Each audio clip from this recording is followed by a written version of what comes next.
I'm Victoria Wynn, and I want to show you one of the ways that I use my Luxe metallic powder. So first of all, I've got this thinned down a little bit with pouring medium, but you're going to want to get a good consistency, and what I mean by that is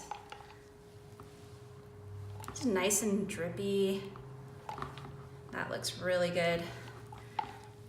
And then this is the rose gold powder, and it's not quite glitter and it's not quite metallic like fluid metal, but it's really something gorgeous in between.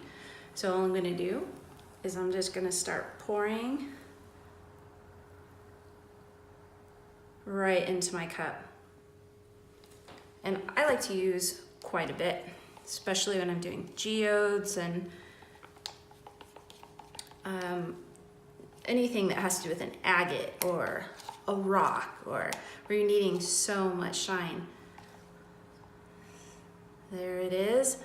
And for me, for the piece that I'm going to do, I'm gonna add even more. And all you're doing is getting a craft stick, plastic cup, you're pouring medium, and I prefer to use a high quality acrylic paint instead of a craft paint. It's getting a little bit thicker with the powder, but no, it's completely pourable though. That is great. So you can continue to add.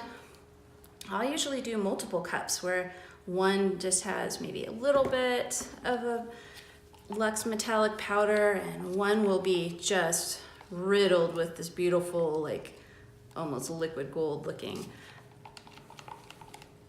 And there's your class on how to, one of the ways I should say, of how to use the metallic powder. You can also be putting it into resin. It does beautifully. And you can drizzle it and pour it on top of your piece as well, which I actually did over here a bit. And on this piece, I used opal powder. And that was just slowly drizzled on top. Again, it's Victoria Wynn. Let me know if you have questions.